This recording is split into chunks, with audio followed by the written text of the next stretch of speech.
German સલોનમાં પ્રખ્યાત Gayatri mall પાલિતાણો number 1 German સલોનમાં નામ છે. જોઈ લો, અમારી પોતાની બનાવટ, અમે પોતાનું મેન્યુફેક્ચરિંગ છે, અમારે મુરાદાબાદમાં ફેક્ટરી છે, ત્યાંથી અમે પેટર્ન આપીએ બનાવીએ.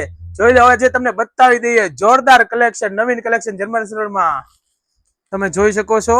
આ બાજોડ ઉપર મેકેલું બેડું છે, કલેક્શન જોઈ લો, unique collection. Gayatri mall German સલોનમાં ફર્સ્ટ નંબર આવે છે આખા પાલિતાણામાં, ભાવનગર જિલ્લામાં, ક્યાંય ક્યાંકથી આવે.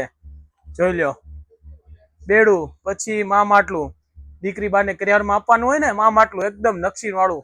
જોઈ લો, જોરદાર, એકદમ યુનિક. જોઈ લો, એકદમ મસ્ત મજાનું રહેવાનું છે. રીલ્સમાં અમે આટલું બધું કલેક્શન નથી બતાવી શકતા, કારણ કે કેટલું કલેક્શન મૂકીએ. અહીંયા એકવાર અવશ્ય મુલાકાત લો, એટલે તમને અહીંયા બધું એક જ જગ્યાએ કલેક્શન જોરદાર બતાવી દઈશું. જોઈ લો, આ મા માટલા છે, મા માટલામાં ઢગલો ડિઝાઇન છે. પછી જોઈ લો, આ બધી તમને બતાવી દઈ વસ્તુ. પછી મા માટલામાં જોઈ લો, આ બધા મા માટલા છે, આ બેડું. પછી ભાતાના ડબ્બામાં પણ ઘણી બધી વેરાયટી છે, પણ આમાં એક જ બતાવીએ છીએ અત્યારે. જોઈ લો, આ થાળી જોઈ લો, થાળી મસ્ત મજાની રહેવાની છે, ઢગલો આઈટમો છે આમાં. પછી ડોલી જોઈ લો, લગન લખીને મોકલી ડોલી. પછી જગમાં ઘણી બધી વેરાયટી છે. જોઈ લો, જગમાં પણ ઘણી બધી વેરાયટી છે. પછી લોટી નારિયેલમાં ઘણી બધી વેરાયટી છે. તો એકવાર અવશ્ય મુલાકાત લો, ગાયત્રી મોલ પાલિતાણા આવજો. જય માતાજી.